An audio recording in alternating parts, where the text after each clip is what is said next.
Hello guys! Maganda ring gabi. Kamusta po kayo? Andito na naman po ako si Gandara SRU para maghatid ang latest update and the fresh happenings about sa TVJ and the legit the recads. But before that, salamat po sa mga nakatutok at nakikinig ngayon sa aking channel. And narito ang ilan sa napili nating i-shout out. Sir Joey Boy Stevens or Joey Boy Gualberto. At Miss Beth Aravelio, Happy Valentine's Day and shoutout po sa inyo. Ganon din kay Angelica Shiba Jacob, magandarang gabi. Salamat sa pagtutok at pakikitambay araw-araw sa akin channel. Mabuhay po kayo. Samantala, bago po natin simulan ang ating pong balitaan sa gabing ito, nais ko po munang batiin, syempre, ang nag-iisa nating napaka-pogi at talaga namang mayor ng buong Pilipinas, Mayor Jose Manalo. Happy birthday sa'yo. Mabuhay ka hanggat gusto mo. And eto nga, may pagbati po ang mga Dabarkads, ang TVJ para sa ating napakagwapo at tagi-isang mayor ng Pilipinas, buong Pilipinas. Samantala, narito din ang update ni Mayor Jose na kung saan ay pa-chill-chill nga lang po siya dito. At tila nagbakasyon Kaligitarians sa kuha po niyang ito. So deserve po niya Kaligitarians lahat ng blessings na kanya natatanggap. Kaya naman congratulations again, happy birthday. Mayor na, birthday boy pa.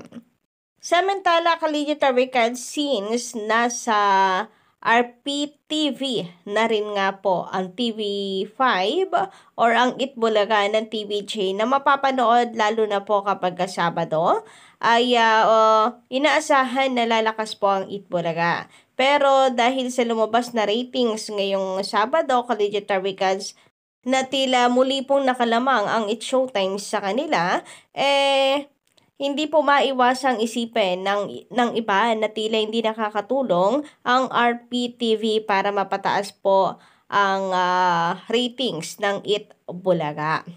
So, parang every Saturday nangunguna ang Showtime. Dati lagi pong kulelat ang Showtime, no? Pero mukhang ito ang kanilang era ngayon. Pero okay lang po yan. Hayaan na po natin, Kaligitarians, no? Ganyan talaga ang buhay. Pero nakabawi naman tayo ng February 8 and February 9 na kung saan nga 4.6 tayo, 4.0 lang ang Showtime. Tapos ng February 9, 5.1, 4.8 lang ang Showtime. And ngayon lang po talaga February 10 at tumaas muli ang Showtime.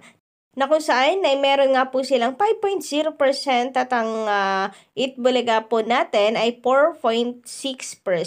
Grabe, talagang nag-uumpugan po ang dalawang original noon time show. Nako, itong kabila po sa tahanang pinakamasaya, Nevermind. Charis, pumapalo lang po at hindi po sila nakakatungtong actually ng 3%. So, flop na po sila ng January. Mukhang ngayong February ay magiging flat 2% pa din po sila.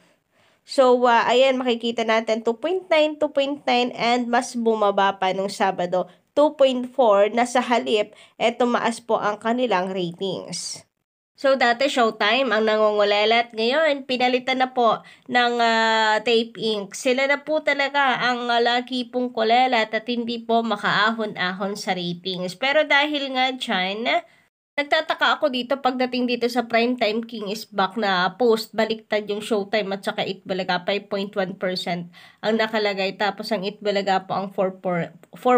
So, di ko tuloy malaman kung sino ang paniniwalaan ko, no?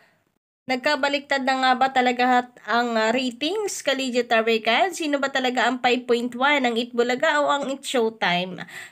Nakalagay dito sa post sa Twitter or sa X ay Showtime ang 5.1, pero sa post po ng Lionheart TV ay 5.1 po ang Itbulaga. Baliktad. Ang 4.8 ay ang Showtime. So, actually, sa ex ko din to nakita, dinownload ko lang din. Pero, verified account naman po, mas verified naman po ang Lionheart TV kaysa doon. So, tingin nyo, kanino tayo maniniwala? And ang i-check ko nga Kaligitarians sa Facebook, kaya verified account po talaga yan ng Lionheart TV. Sa kanila po talaga nanggaling ng Itbulaga po ang 5.1. Tapos ang Showtime ang 4.8. Nakakaloka, di ba? Merong baliktaran na nagaganap. Anyway, sabi po dito, so hindi nakakatulong ang RPTV9 sa Itbulaga. And so, spaghetti pababa na talaga ang tahan ng pinakamasaya at pinakamadada. Congrats, it's showtime na. So, ano ba talaga? Tingin ninyo guys, nakakatulong ba ang RPTV9 or hindi? Or sadyang, hindi pa talaga nai-inform ba ang karamihan na meron na rin po talagang Itbulaga sa RPTV, kaya yung iba ay hindi na lang nanonood online kaysa naman po magpaka-stress sa isang time na hindi po nila bet. So, marami namang reasons. Meron kasing yung iba naman na ay busy po talaga sa kanilang buhay, sa kanilang trabaho, and something. Pero ganun pa man ang importante, Kaligit Tabrikads, ang ating suporta patuloy na nakakapanood man po tayo or hindi. Basta deep inside alam natin na Itbulaga pa rin ang atin pong tatangkilikin. Ang ating susuportahan at hindi po ang mga taong masyado pong gahaman. And speaking of noontime show, so sabi dito ni Certified Kapamilya, usaping noontime, chismis sa batis. News Clip 1, it's showtime, matatapos ngayong 2024 ang kontrata sa GTV.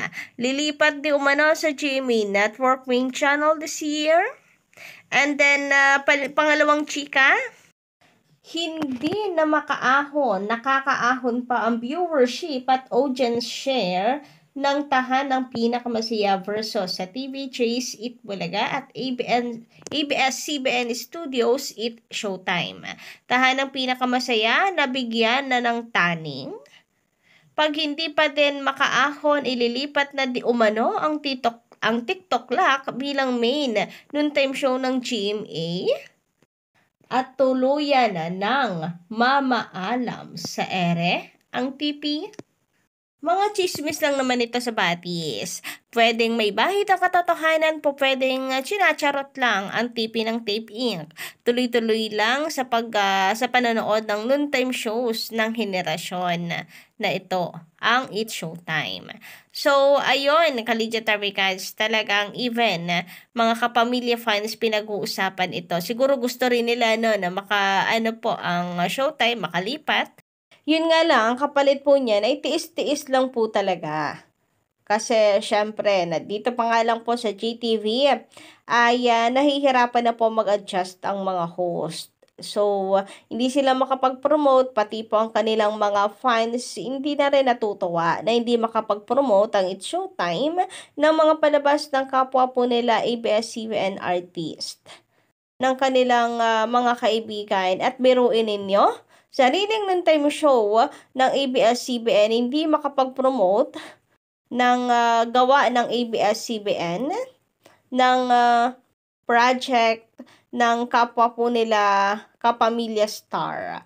Pero, napopromote ang sa GMA7. So, ang hirap din, di ba?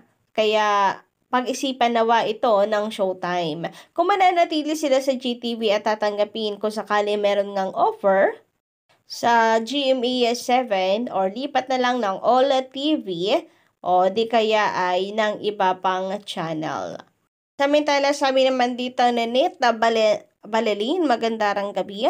Kaya pinipilit ng defenders ng kabila na mataas ang ratings nila ay ayaw nilang mapahiya sa lahat. So, yun na nga po yun. Nakikita na po natin na yun yung main reason talaga nila. Ayaw po nilang mapapahiya sila, syempre.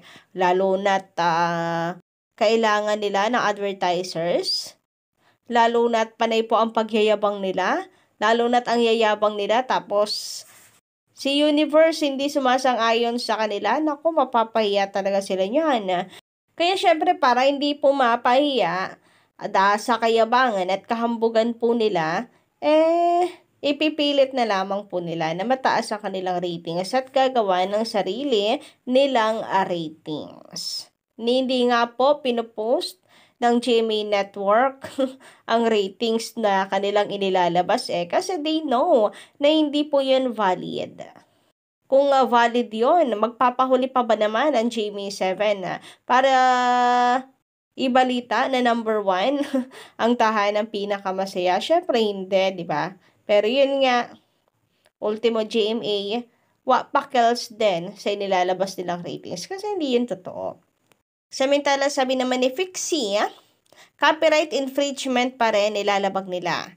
Yung YT channel ng Itbulaga na nakuha ng tahanang pinakamasaya na may 5.2 million subscriber, nakapost yung mga palabas hanggang sa January 4, 2024. So, kumikita pa rin sila doon sa Itbulaga. Tahanang pinakamasaya, bawal yon.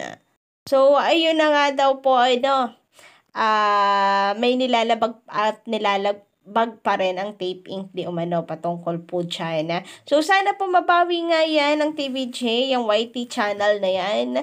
Sana gumagawa ng paraan sila Attorney Buko, mapag-aralan po ng maayos paano nila mababawi. Sayang din po kasi yan, 5.2 million subscribers. Sabi naman dito ni Sir Roy Michano Mogol, magandang gabi Viewable bang masasabi na 90 lamang ang nanonood? Worldwide pang masasabi yan? Kung hindi pa alam ng TVJ yan, bakit hindi sinishare sa TVJ kung ano ang mga nilabag ng Tape Inc? So patungkol dito, maybe nakarating na po. Kasi ang mga TVJ defenders naman, kagaya nila Chris Ulo, Che Guevara, pinapanood po yan pinapanood po yan ng TVJ ng mga legendary guides, pati Models of Manila. Pinapanood po nila. So, for sure, nakarating na din po sa kanila ito.